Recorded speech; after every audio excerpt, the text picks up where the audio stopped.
मुख्यमंत्री बोलतायत, पाहूयात. भारतीय सेनेचे मी मनापासून आभार मानतो आणि अभिनंदन करतो की आज पीओके आणि पाकिस्तानमध्ये दहशतवाद्यांचे 9 अड्डे उद्ध्वस्त करण्याचं काम आमच्या सेनेने केलं. ज्या प्रकारे जम्मू काश्मीरमध्ये आतंकवाद पसरवण्याचा प्रयत्न पाकिस्तानच्या माध्यमातून होत होता आणि विशेषतः पहलगाममध्ये ज्या अतिशय भयानक पद्धतीनं आमच्या बांधवांना मारण्यात आलं, त्यातनं जो एक संताप संपूर्ण भारताच्या मनामध्ये होता, आज निश्चितपणे भारतीयांना समाधान वाटतं आहे.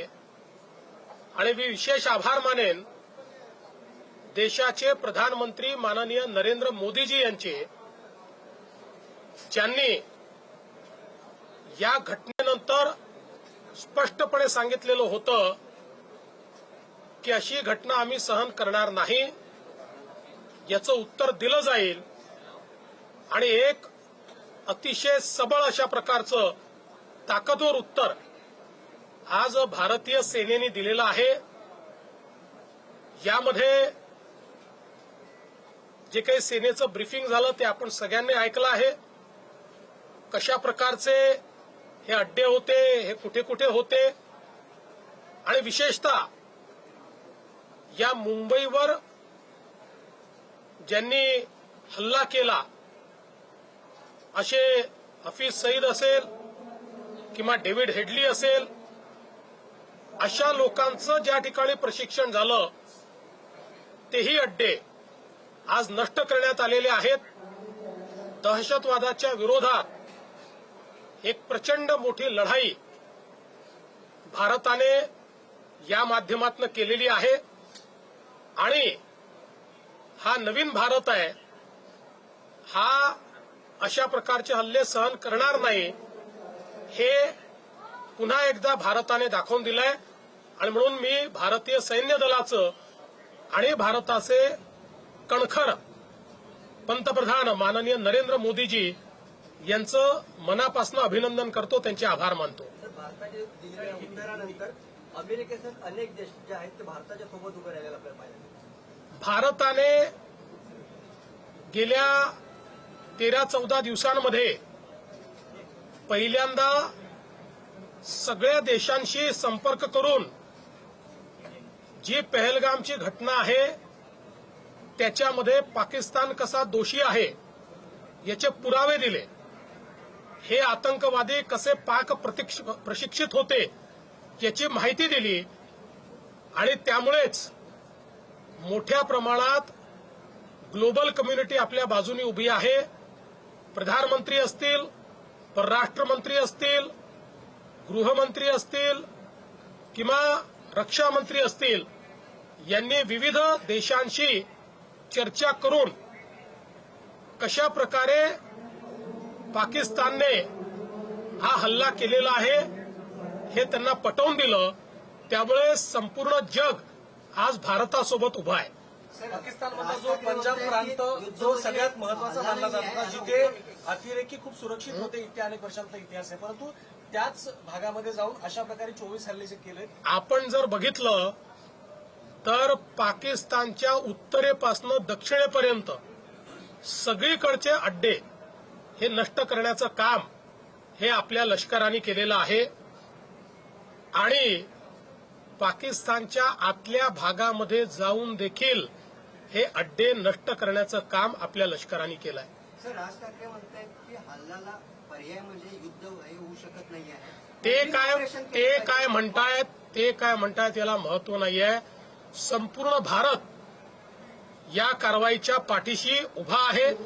संपूर्ण भारत या कारवाईचं स्वागत करतो आहे आणि संपूर्ण जग भारताची वाहवाही करते आणि भारताच्या पाठीशी उभा आहे. सर जानना चाहेंगे सर, अभी तक पीओके में स्ट्राइक्स हुई थी, पर अभी अंदर जाके पाकिस्तान के टेरिटरी में एयर स्ट्राइक किया, भारत ने क्या कहा? भारतीय सेना का मैं बहुत अभिनंदन करना चाहता हूं, उनको बधाई देना चाहता हूं, उनको धन्यवाद देना चाहता हूं. जिस प्रकार से पाकिस्तान में घुसकर ये जो आतंकवादी है इनके 9 अड्डों को पूरे तरीके से तहस नहस करने का काम हमारी सेना ने किया है.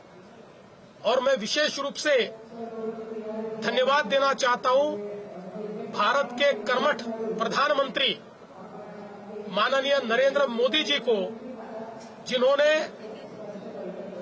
ये कह दिया था पहलगाम के हमले के बाद कि इसका जवाब मिलेगा और करारा जवाब मिलेगा.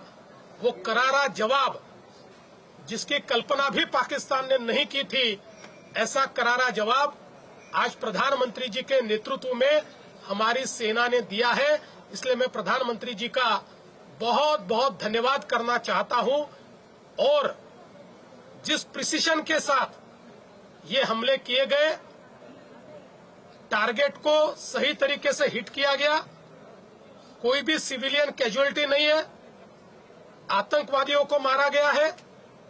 और ये करते समय पूरी ग्लोबल कम्युनिटी भारत के साथ खड़ी है. ये भारत की सबसे बड़ी सफलता है. पहलगाम में हमारे जिन भाइयों को एक प्रकार से उनकी हत्या की गई थी, उस हत्या को मद्देनजर रखते हुए जिस प्रकार से करारा जवाब भारत ने दिया है, और मैं ऐसा मानता हूं इसका नाम भी जो चुना है ऑपरेशन सिंदूर, ये भी अपने आप में इस बात को अधोरेखांकित करता है कि हमारी बहनों का जो सिंदूर पोंछने का प्रयास आतंकवादियों ने किया, उन आतंकवादियों को मिटाने का काम भारत ने करके दिखाया है. अलर्ट के मद्देनजर कहीं मुंबई महाराष्ट्र में भी अलर्ट जारी किया देखिए, गया, इस तरह से अटैक किए गए. पूरे तरीके से हम चुस्त दुरुस्त है, अलर्ट है. प्रशासन, पुलिस, सिविल डिफेंस सारे अलर्ट है. सर क्या ये ट्रायल था, सिर्फ अभी पिक्चर और बाकी आने वाले? देखिए, इसके ऊपर मैं कुछ नहीं कह सकता, ये मेरा डोमेन नहीं है.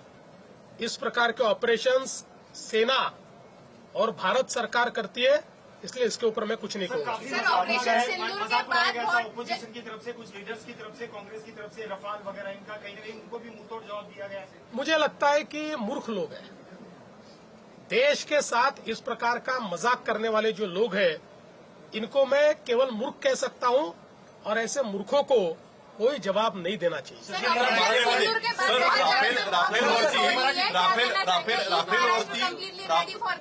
राफेलवरती विरोधकांनी आक्षेप घेतला होता, काय याला उत्तर द्या?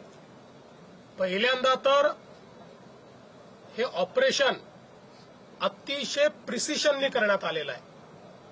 टार्गेट ठरवला आणि एक्झॅक्ट ते टार्गेट उडवण्याचं काम हे आपल्या सेनेने केलेलं आहे. आणि याला जे नाव दिलंय तेही फार समर्पक आहे, ऑपरेशन सिंदूर. आमच्या ज्या बहिणींचं कुंकू पुसण्याचं काम आतंकवाद्यांनी केलं, त्या आतंकवाद्यांना पूर्णपणे समाप्त करण्याचं काम या ऑपरेशनच्या माध्यमातून भारताने केलेलं आहे. आणि विशेषतः राफेल किंवा तत्सम सगळ्या टेक्नॉलॉजीचा जे लोक ज्याची थट्टा करत होते, अशा मूर्खांना या कारवाईने उत्तर मिळालेलं आहे. त्यामुळे शब्दांनी उत्तर देण्याची आवश्यकता नाही. हे मूर्ख आहेत, केवळ मूर्ख आहेत. मुख्यमंत्र्यांची ही प्रतिक्रिया आपण पाहत होतो. आणि ऑपरेशन सिंदूर हे फार समर्पक नाव दिलेलं आहे असं सुद्धा फडणवीस यांनी म्हटलेलं आहे. आणि त्या संदर्भात त्यांनी पंतप्रधान नरेंद्र मोदी यांचे आभार सुद्धा मानलेले आहेत.